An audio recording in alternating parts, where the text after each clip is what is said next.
So in this session, we will see the overview of Google Earth Engine and also overview of Google Earth Engine Code Editor. That is the platform on which you are going to work upon. And if you are familiar with GIS and remote sensing and also some programming concepts, it will be very easy to grasp. Even if you are not familiar with programming language, then also it is fine because it only requires a very basic JavaScript, data types and data structure knowledge. And whatever is required for you, that I will teach, or I will give the material for you to do the self-learning. You need not learn the programming language as such. But having basic conceptual knowledge of GIS and remote sensing is a prerequisite. And I am assuming that you all have acquired it. Otherwise, also I will try to cover it. And I will try to share some additional resources on QGIS and also Google Earth Engine. We have some old recordings from 2021 that still much of the content is relevant, so you can go through it. I will try to share in the WhatsApp group. I am also there in the WhatsApp group. So I will start this with a short video. It is from Google Earth Engine developers, 2 minute video. I hope we are having the voice also. And I will pause and I will explain the things. So, what is Google Earth Engine? This video introduces.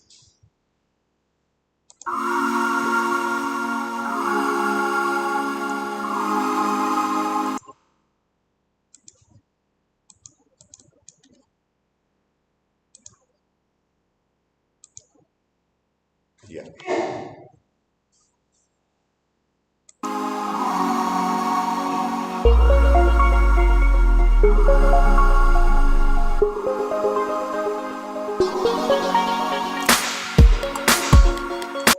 So, it is a geospatial data processing platform. Geospatial, by when we say geospatial, what is geospatial? It is a broad term which includes GIS, it includes remote sensing and maybe GPS. Okay, these are all and we have, this is an umbrella term which combines all these things, and we want to use this platform for processing the geospatial data.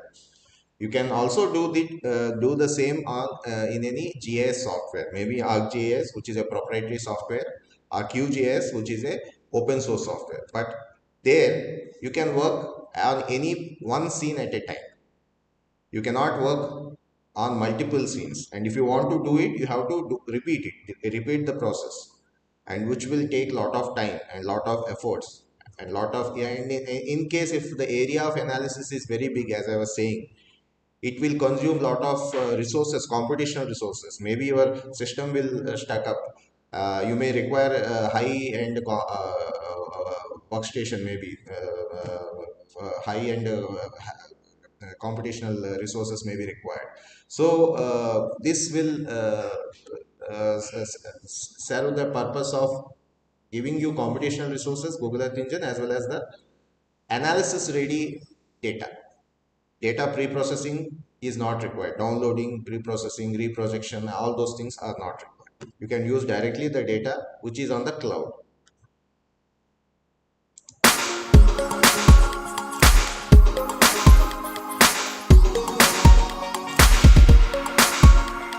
And it is provided, it is supported by Google's data center infrastructure. This is their facility. You see, there are lot many. You can imagine them as a lot many millions of CPUs put together, and they have it comes with parallel processing capability. That means at a time, it is not like if X quantum of works takes 5 minutes, 2x quantum of works should take 10 minutes. It is not like that. Depending on the availability of resources, how many users have logged in, it will allocate resources, and you can many people can work to means you can work on a same project. A group of people work on a same project, or different users can work on different. They can have different objectives, and but the it will the time will not increase proportionately. That's what I mean. It has a parallel processing capability.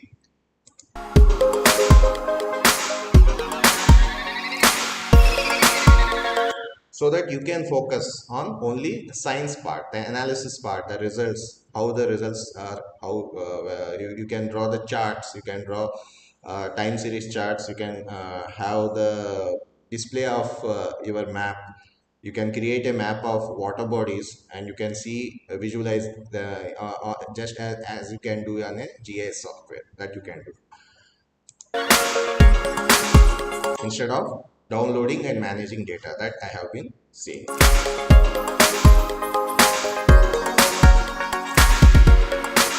Yeah, and the scale is planetary. It is huge. Like it has some like our hard disk is comes in the of a volume 1 TB or 2 TB, and 1 petabyte is I think 1000 TBs, and they have data of about 80 petabytes. And daily new data sets are getting ingested. What are those data sets? Satellite imagery. Have you heard of Landsat? Have you heard of Sentinel? These are all remote sensing satellites or remote sensing sensors. Landsat is a series which is operating since 1972. It is NASA's program. So they started with Landsat 1, and now Landsat 8 and Landsat 9 are operational. And the beauty of this is they are freely accessible, means they are open access data. Landsat spatial resolution is 30 meters. Have you learned about spatial resolution yesterday? Spatial temporal resolution of any satellite image, right? So Landsat is available at 30 meters. That means any object on the surface of the earth whose length or breadth in x or y dimension is larger than 30 meters, you can identify it on the in the Landsat imagery. Then Sentinel, which is from European Space Agency. Sentinel, there are Sentinel 1, which is radar, microwave satellite, synthetic aperture radar, which is useful for visualization when you during night time, during cloud period, during cloud cover. I hope you learned about active remote sensing and passive remote sensing yesterday. Passive remote sensing or optical remote sensing,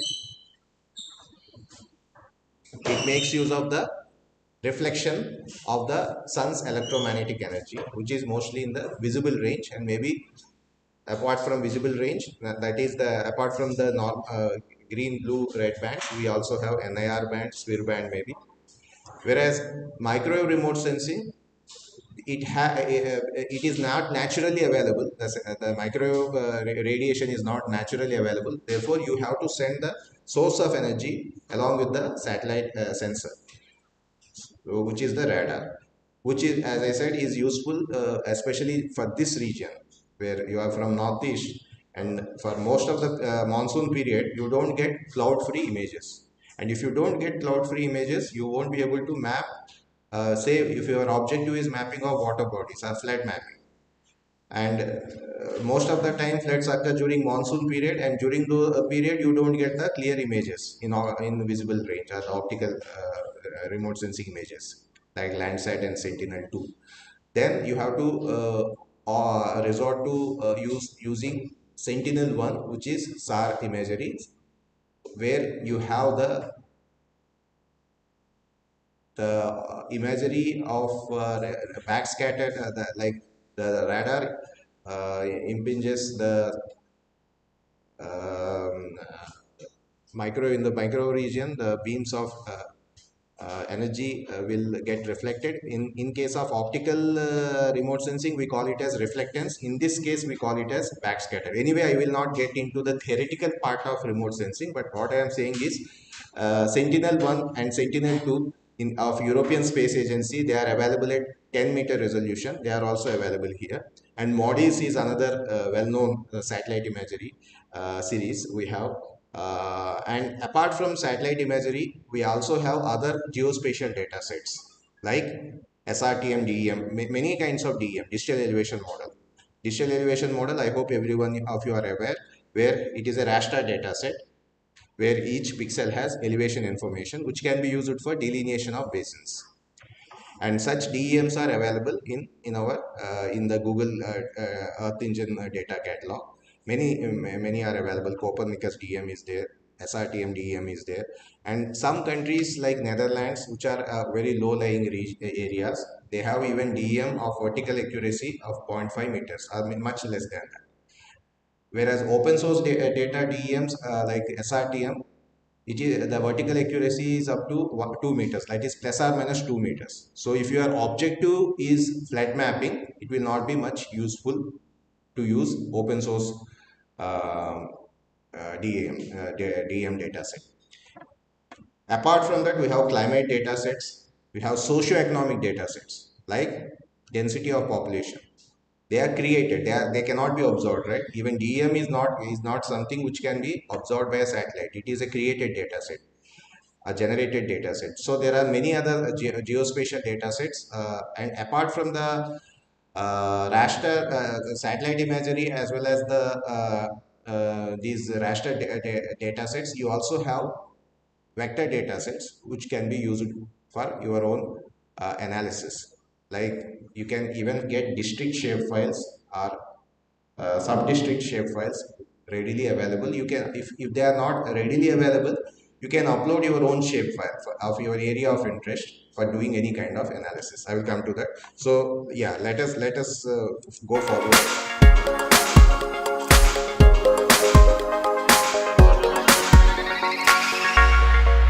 So 40 years of Landsat 1, then Sentinel 1, Sentinel 2, they are not much old.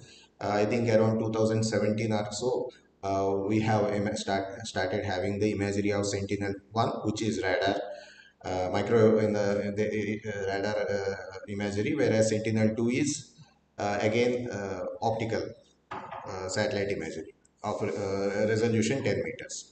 And Sentinel and temporal resolution, I hope you understand temporal resolution. The time gap between two scenes. The satellite is orbiting in a polar orbit and it revisits the same location after a time gap. That period is known as temporal resolution. In case of Landsat, it is 16 days, whereas in case of Sentinel, it is 10, Sentinel 2. I am talking of optical remote sensors. Sentinel 2, it is 10 days. But because Sentinel 2, there are twin satellites, effectively you have after every 5 days you get an image. So it can be very much useful for mapping, say, how the surface water body is expanding.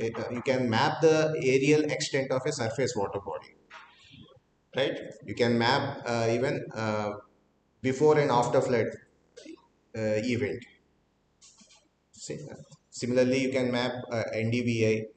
You can do many things. We will see.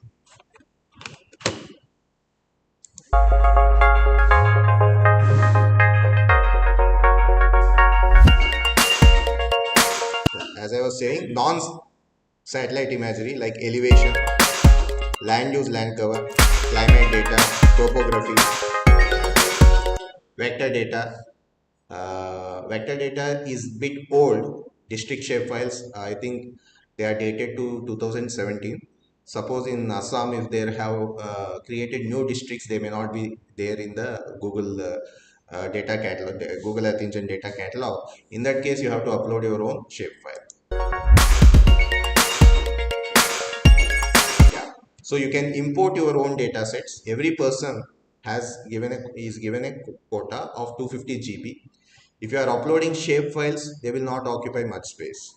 In case if you have seen any shape file, yesterday you must have seen shape file. What was the size of the one shape file? Hardly few kilobytes or MBs.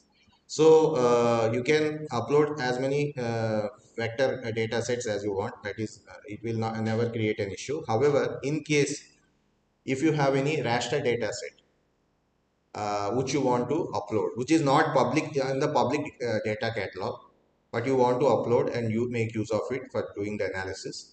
So you have to take care of this the quota of 250 GB, which is made available to each individual user, and you can keep them private and you can share them with anyone. You can share you can just like Google Sheet or Google document, how you share in your Google Drive. If you want to share any document, you give the right, you can give right to anyone to read. Similarly, you can do it here. So anyone having that particular ID of that data set will can access it. So that if a group of persons are working on a single area, one person, if he has a shapefile of that area, others they can work on that person's asset. These are known as assets. These are private assets. Public data catalog has something which is available for everyone.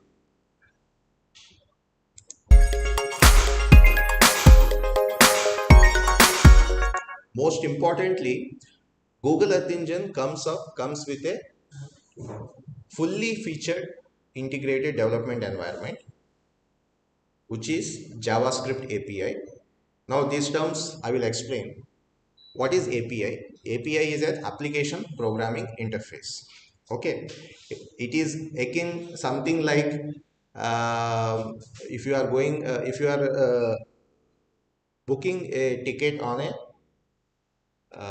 say website of any transport provider, whether it is air transport or railway or any.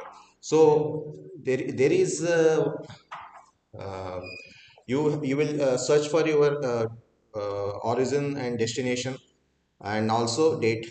You will see the availability of tickets, and then the when you click on search button, something is carrying your query to the server where the database is stored. It will check with the database how many vacancies are there, and then it will answer the query. So whatever is doing this part, it is the application programming interface which is taking the message from the client, you are the client, and server where the data is stored. It will fetch the data from the server and it will display the results again on the client side. This client server concept is very important when it comes to Google Earth Engine, because when we as I said, you don't require to download data is on the cloud, computational resources are on the cloud.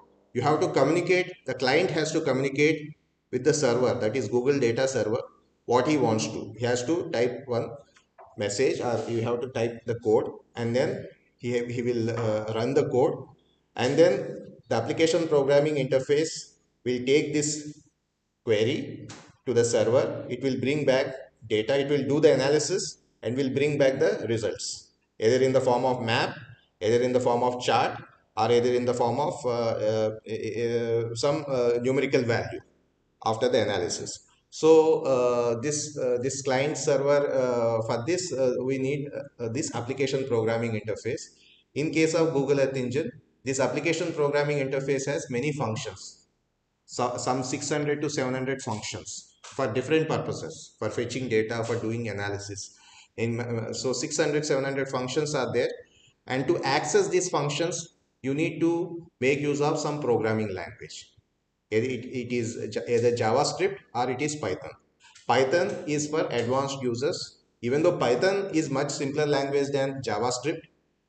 But in this case, they have created an interface where the user can type the code, see the documentation, see the results, and do the debugging or make changes. Interactively, the user can make changes and get the desired result. You have the user friendly interface, which is known as code editor, Google Earth Engine code editor, which works with JavaScript. Whereas in Python API, there is no such interface. So for beginner, someone like you should start working with JavaScript API, which is fully featured integrated development environment. So today in the first session, we will see how to access the JavaScript API, Google Earth Engine code editor, by creating an account. And then you will see the interface. We will see what are the different components of the interface, the utility of each component, and then we will see some basic scripts. And then I will share some resources using which you can practice afterwards. Am I making clear? I hope I am clear. If you have any query, please interrupt me and please ask then and there itself. And what is the final, what do we are, what do we want to achieve, what do we want to do? We want to do geospatial analysis. Basically we want to track how changes are taking place on the surface of the earth, whether it is land use land cover change, whether it is increase or decrease of surface aerial extent. We are talking of aerial extent only, we are not talking of volume. Because why we are not talking of what in terms of volume?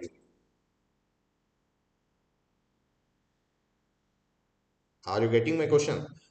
Using remote sensing, we can only map the aerial extent of a water body and how it is changing over time, whether it is increasing or decreasing. But we don't get information about the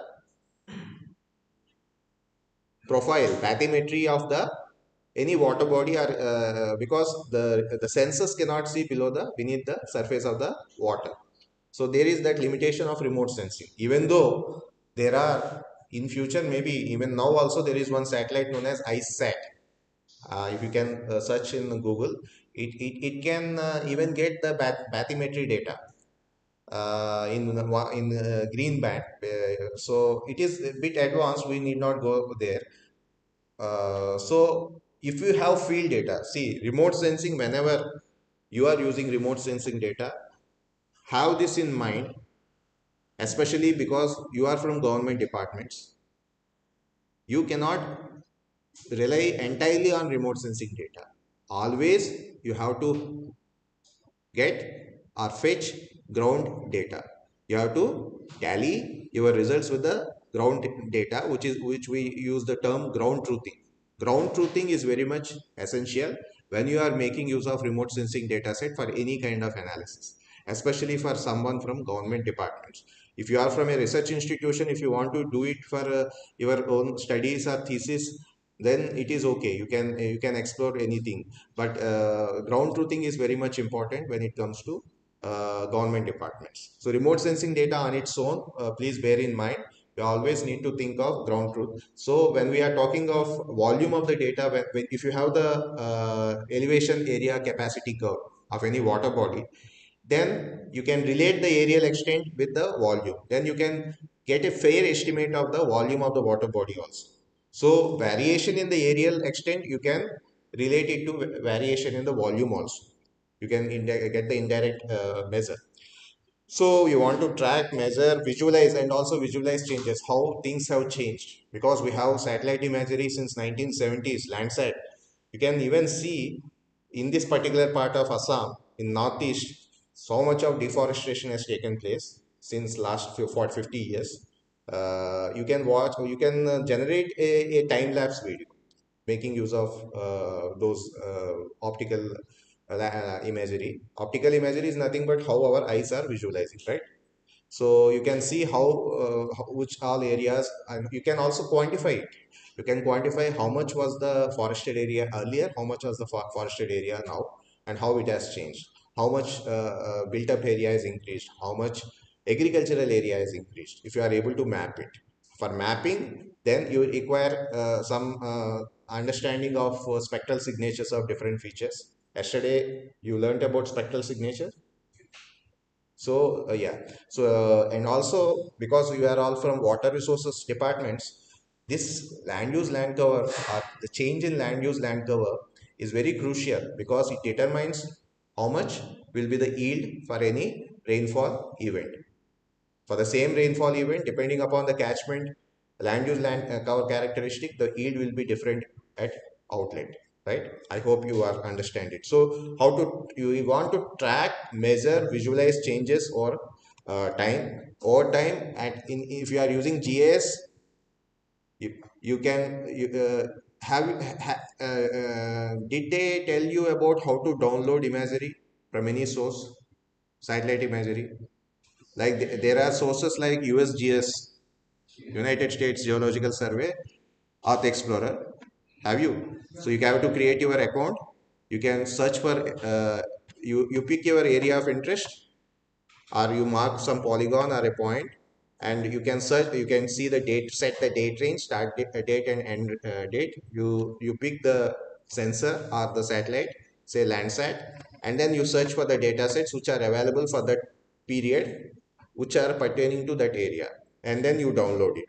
And that means for a particular day, if there is a satellite pass, you will get imagery for one scene, and in one scene you will have stack of bands, right? So you will have in this Landsat and Sentinel-2, these are optical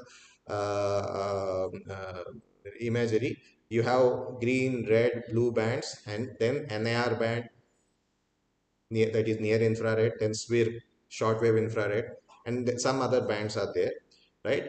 So you can make use of a particular scene, and those bands you can open it in a GIS software, and one particular scene you can map the water bodies. But suppose if your aim is to map the water bodies for a period of time, the period can be 1 month or 1 year, or it can be 10 years, or maybe it can be even 50 years, because we have the data since for Landsat data is available since 1970s.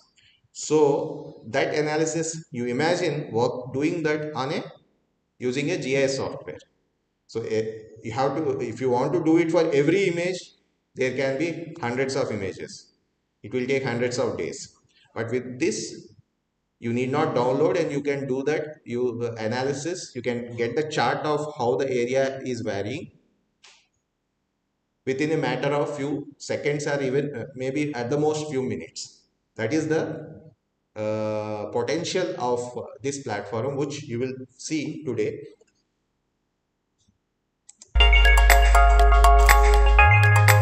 So you can create such time-lapse videos. This is earlier you have seen growth of Las Vegas. Then here how you can see in the leftmost how that Burj Khalifa in Dubai it has come up, and it has also some machine learning algorithms which are useful for land use land cover mapping. We will see one example of land use land cover mapping. I have the example for Pune district, for from where I am coming from. You can get a very fairly good map of land use land cover. You can even do the crop mapping. And in land use land cover mapping, there are two ways of doing that: unsupervised and supervised. If you are having ground truth data, it will be much better. Like you can get better results. So in machine learning algorithms, what is actually machine learning? Let me simply explain what is machine learning, then I will come. So what is machine learning? As the term itself indicates, you are teaching the machine with some training data, and then the machine will make use of the training data, the properties of that training data, to map, or to say, if it is a land use land cover map, if you identify 10 pixels from forest, 10 pixels from waters, 10 pixels from built up area, etc., that is the training data which you have collected on the from the ground. And for remaining part of your area, for the district or for the state, it will compare each pixel's spectral properties, its reflectance properties. If it is similar to the curve of vegetation, it will mark it as vegetation. If it is similar to the curve of water, it will mark it as water. So in that way, it will do the land use land cover mapping of the entire area, district or state. And it will never be accurate. There will be some error, because your training data is not perfect. You may have chosen the training data in one small part of a area. It may not, maybe the day when you have chosen the training data, maybe that particular pixel was covered by cloud, or maybe covered by maybe under cloud shadow. So in optical remote sensing, there are so many issues that will come. So your accuracy will not be 100% is never, but you will aim to improve your accuracy. So there are inbuilt algorithms for doing this: random forest, various classifiers. For unsupervised classification, we use classifiers. Then you can do semi-supervised classification. You can identify, you need not go to the field, but you can identify which pixel is water, which pixel is our built up area, through visual examination using high resolution satellite imagery without going to the field. and then use it as a training data for preparing land use land cover maps. That is semi-supervised classification. That is possible. So for that, there are many inbuilt machine learning algorithms. So these are the similar some use cases. You can just look at it.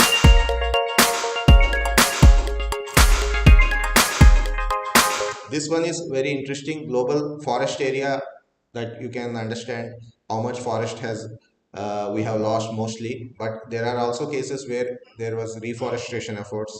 You can quantify them, how much area was gained, how much area was lost. And similarly, global surface water detection, there is one data set known as Global Surface Water Explorer, where you can see the water bodies which have disappeared, water bodies which have gained. Like if you are constructing a new dam, like Tehri came up in 2000, maybe around 2000, when the first drilling was done around that time. So we have the satellite imagery before that, before construction of the dam. So you can see a new water body coming up. Similarly, depending on the resolution, if it is Sentinel-2, the resolution is 10 meters. If it is Landsat, the resolution is 30 meters. These are open source data. But if you are going for commercial data, if you are fetching commercial data by paying, like there are other data sets, Planet, QuickBird. So if you that you can upload them as a your asset, and then you can do the analysis. As I said, you have a quota of 250 GB.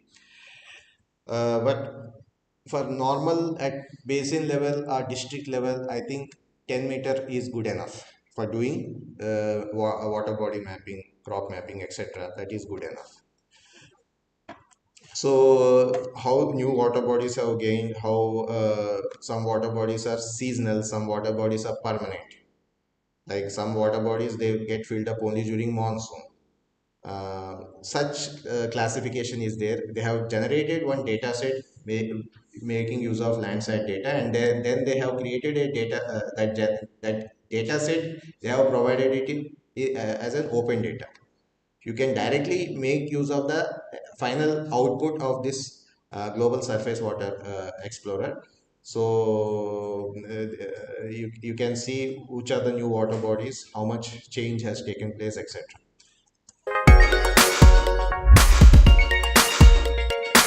These are from different other areas, not hydrological. Malaria mapping, earthquake damage, species mapping. Crop yield estimation is one thing.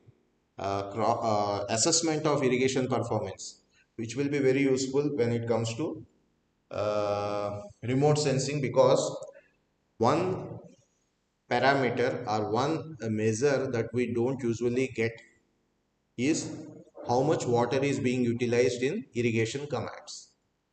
Because you know how much water is being released into the canals, maybe if you are maintaining the data at the main canal, maybe, but how much water is flowing into in the distribution system in various components of the distribution system, and how much water is reaching to the end user.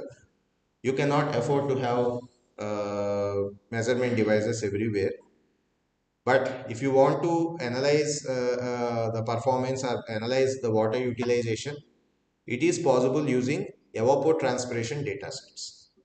It is a very, I will say, it is the most important application when it comes to water resources departments, because we have many hundreds of major and medium irrigation projects. And if you want to assess their performance by conducting field surveys and collecting the data, it will take a lot of effort and time. However, if you have evapotranspiration data sets which are at higher resolution, you can visualize which part of the command is using more water, which part of the command is using less water, and accordingly you can quantify measures like water productivity, water use efficiency, etc. And then you can take remedial measures, which is otherwise not possible. Having a bird's eye view, or a synoptic view, that is the most important application when it comes to the geospatial technology. We cannot have our men everywhere, and it is not possible, humanly possible, to measure everything. We cannot afford to invest so much, right?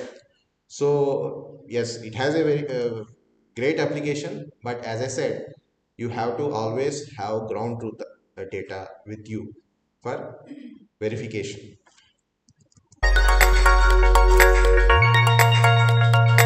Yeah. So in Google Earth Engine also you have some ET data sets also, which you can make use of.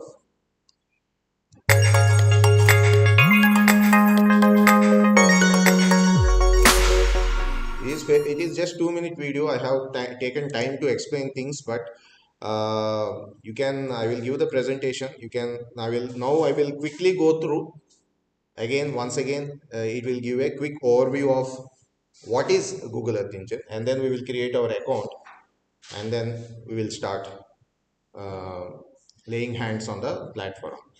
As a Google Earth Engine is a cloud-based geospatial data processing and analysis platform. It is cloud-based. That is the key. Makes use of computational resources at Google Data Center. It has parallel processing capability.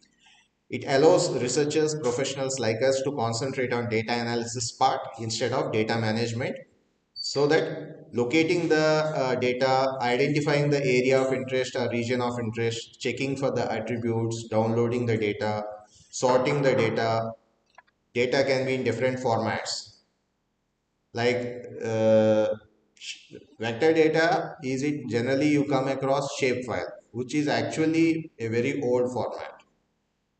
Have you yesterday you must have seen shapefiles, or even otherwise also you must have worked with shapefiles. Shapefile has, it is actually a multi-file format, and even if one file is missing, you won't be able to make use of it. And also one more limitation is you cannot have a shapefile having point as well as polygon as well as line features. It can either have point features or line features or polygon features, right? That is about vector data. Vector data is used for discontinuous or discrete data, whereas raster data, where you have grid, where every pixel has a value. Mostly we use for continuous data, we represent it in raster format, like all hydrological parameters, rainfall, evapotranspiration, soil moisture, elevation also. So it may also come up in different formats. Like most popular format for raster is TIFF, GeoTIFF, but there are other formats also, and there may be in different projections. So all these, it is not never easy to work with different data sets. Suppose you want to do water balance of a particular district.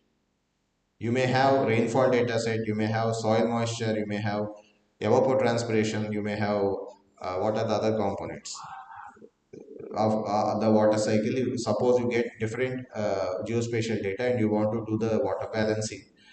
Each one is being provided by a different provider in different formats, in different projections. So you have to do a lot of pre-processing. So yeah, so and it allows to monitor, track, measure, visualize changes over time, making use of multi-petabyte scale analysis ready geospatial data, which you will find in the data catalog. And also it allows easy dissemination of results. You can easily create a script, you can share the link with the other person, he can simply run it and see the results. So if you want to show anything to your superior, you can create a link and then there is one option, get link, and you can share it with your superiors, then they can open it on their system, provided they have the account. Or if they don't have account, for high-end usage, high-end users, people, you can even create desktop applications. Just like your mobile applications, you can create desktop apps using Google Earth Engine, various elements. You can have nice check boxes, selection menus, and people have to click only, select the area of interest and select the period of analysis. Then in the background, the script will run and the results will be shown. Something which will be, but for creation of such apps, you need to be highly proficient. You must be very much comfortable with this platform.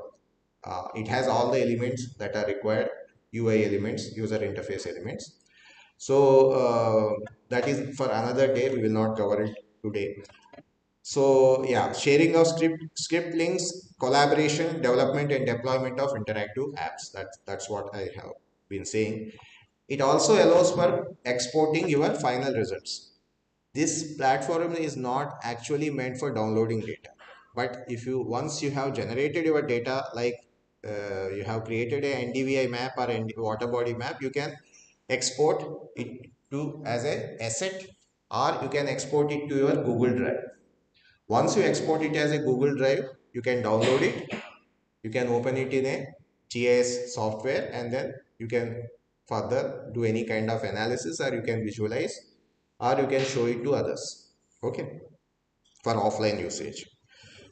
Once again, what Google Earth Engine consists of: four components, four major components: data sets, computational resources, application programming interface, that means those 600, 700 functions. The language is not important here. You can use either JavaScript or Python. Then apps. How it works: client server concept, client request for something, server gives the response. Scripts written on the code editor are sent to the servers at Google Data Center for processing, and generated map tiles and our messages are sent back for display in map view panel. We will see what is this map view panel, console, etc. And as I said, JavaScript API is the best for beginners. Can think of Python and other APIs after once you get comfortable with code editor. This JavaScript API is also known as Earth Engine Code Editor. It is built over a client library of over 800 functions for different purposes. Because it is interactive, and you can iteratively you can explore the data, and you can develop your own algorithms and scripts. So it is very much suited for beginners. This is the link for data sets, different data sets which are there on public data catalog. You can search for different data sets. They are all, again, they are grouped under different categories: satellite imagery, climate data, topographical data, etc. And they are every day they are getting expanded and updated, because satellites are revolving. They keep on taking imagery, and they are getting ingested into Earth Engine data catalog. So these are the different imagery, climate, weather, geophysical data sets. You can also upload, as I said, your own raster or vector data for private usage, or you can share them to those with whom you would like to collaborate and work with. Now, how to access it? How to access the Earth Engine code editor or the JavaScript API? You have to go to this URL, earthengine.google.com/register.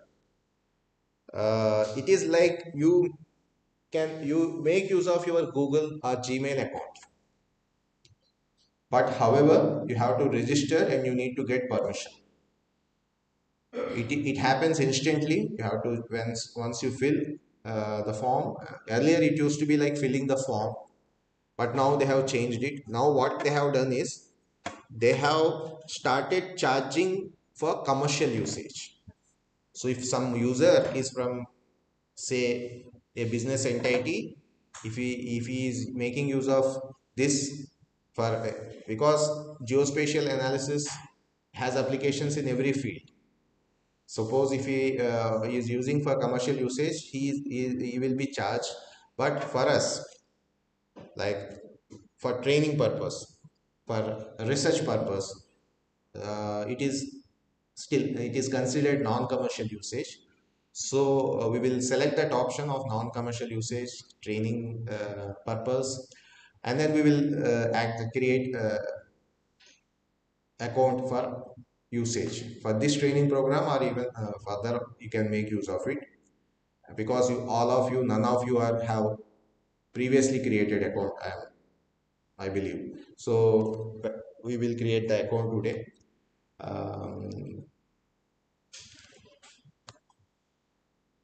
So I think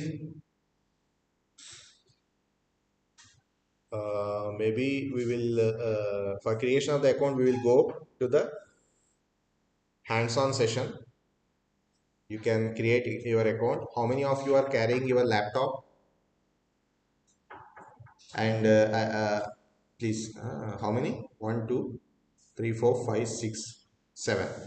And remaining, because I think we have systems, desktop systems also. Those who are carrying laptops, you better work on your laptop. Uh, you please get connected to you make use of mobile hotspot or even Wi-Fi. You get the password, Wi-Fi password, when we start the session after the tea break. Then remaining people, they can access from the desktop system. So be ready with your Google Gmail account password and account ID.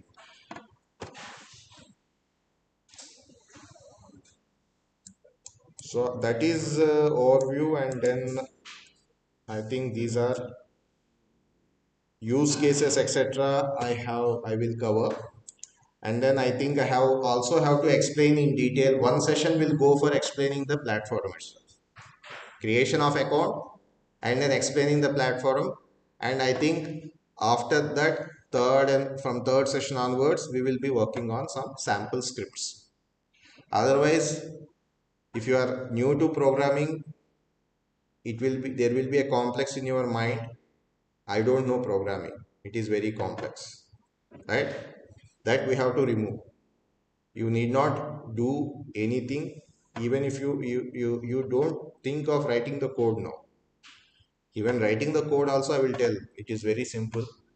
And you have to make use of ready-made snippets of code which will be provided to you by any other person who has created it, or from the documentation. There are so many examples.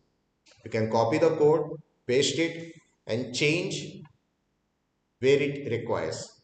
You have to change the area of analysis. He may have done analysis for some other part of the world. You have to do it for your area. That is one thing. And change the period of analysis, for which time period you want to do that. These are two basic things remaining, where you want to change, that you can understand once you get, if you understand code line by line. I will try to explain few codes line by line. I will also show you some examples of some help options also, auto completion of the code, some shortcuts where the code will auto complete. You need not type everything. So yeah, so I think we will take a break, of very short break, very brief break, because we only have today for these sessions Google Earth Engine. Uh, these are available. Is it time, or we still have time? 15 minutes. Okay. If anyone has any query, please you can ask me now, and then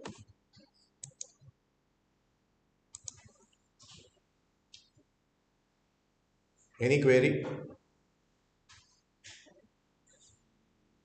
I think I have taken enough time to explain the basic concept. Then now I will explain the basics of platform while after creation of the account. And then we will see some examples.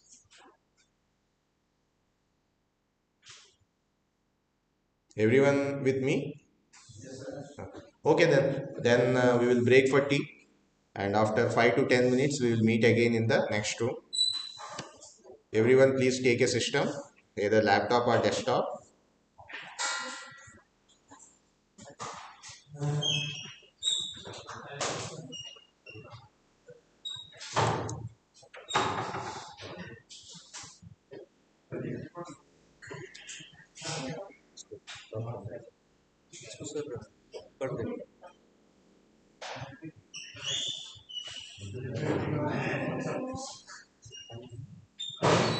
तो मुझे वहाँ बोला वहाँ पे से